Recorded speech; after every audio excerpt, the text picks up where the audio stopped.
បងប្អូនជួយពិចារណាខ្ញុំនេះដឹងគិតអីក្នុងខ្លួននេះខ្លះនេះមើលណែគាត់ទៅ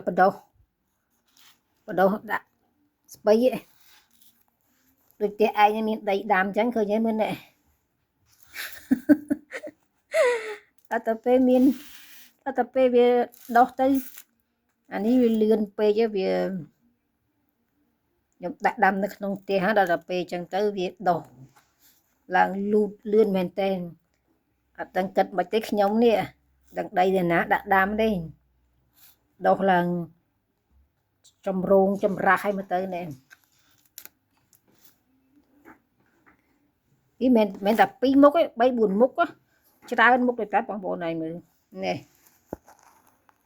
ស្បៃចកឹះស្បៃកញ្ញាញ់ស្បៃទឿអីបោះគេតែមិនដឹងដីទៅណាដាំទៅណាដីអត់ដឹងដាក់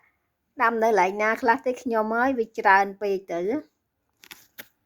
អ្វីថាមិនដាំទេបងប្អូនអើយដោយសារតែទិញគ្រាប់មកហើយហ្នឹងដល់ទៅពេលហើយទៅដូចចង់គេថាវាចង់ផុតឆ្នាំណោះតាមធម្មតាតែផុតឆ្នាំវាអត់ដុះទេប៉ុន្តែដោយសារ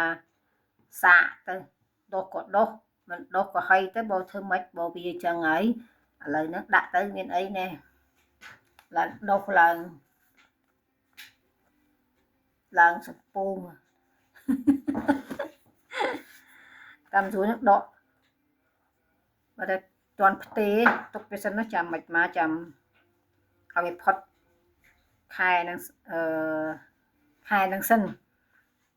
វាចាប់ដើមបែក2 3សន្លឹកឯងតែប៉ុណ្ណេះបងប្អូនអរគុណបងប្អូនជម្រាបលា